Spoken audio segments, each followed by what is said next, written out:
রাজ্য জুড়ে পালিত হচ্ছে রাখি বন্ধন উৎসব। তারই অঙ্গ হিসেবে রাজধানীর নবদিগন্ত সামাজিক সংস্থা প্রতি বছরের ন্যায় এবছরও পথচলতি জনগণকে রাখি পরিয়ে দেয়। এবছর তারা ২১তম রাখি বন্ধন উৎসব পালন করেছে।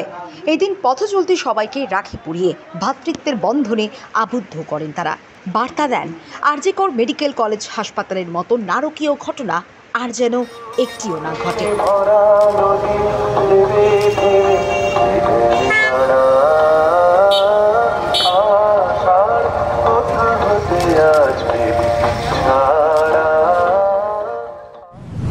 আমরা নবদিগন্ত সামাজিক সংস্থা প্রতি বছরই রাখি বন্ধনের দিন আমরা সৌভ্রাতৃত্বের বন্ধনকে অটুট রাখার জন্য এই রাখি বন্ধন উৎসব করে থাকি।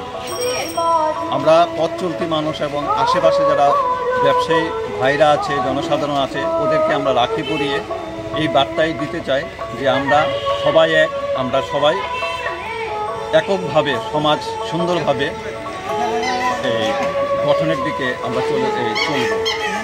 তাছাড়া আমরা ভাইদেরও বোনদের রক্ষা করতে হবে এবং বোনদেরও ভাইদের রক্ষা করতে হবে, এই বার্তাও আজকে আমরা দিতে চাই। আরজিকর মেডিকেল কলেজে যে ঘটনা ঘটে গেছে এটা যাতে আর না হয়। নূতন প্রজন্ম বা যারা শিশু আছে ওদেরকে এইভাবে আমাদের গড়ে তুলতে হবে যে সমাজের সব মহিলারাই তোমার বোন বা মা বা মেয়ে হিসাবে তুমি দেখবে, যাতে এইসব ঘটনা নারকীয় ঘটনা না ঘটে। সবাই ভাইদের যেমন বোনদের রক্ষা করতে হবে, বোনদেরও ভাইদের রক্ষা করতে হবে, এই বার্তা আমরা আজকে দিতে চাই। আর এটা আমাদের ২১তম এই রাখি বন্ধন উৎসব পালন করছে। এবছর ২১তম রাখি বন্ধন।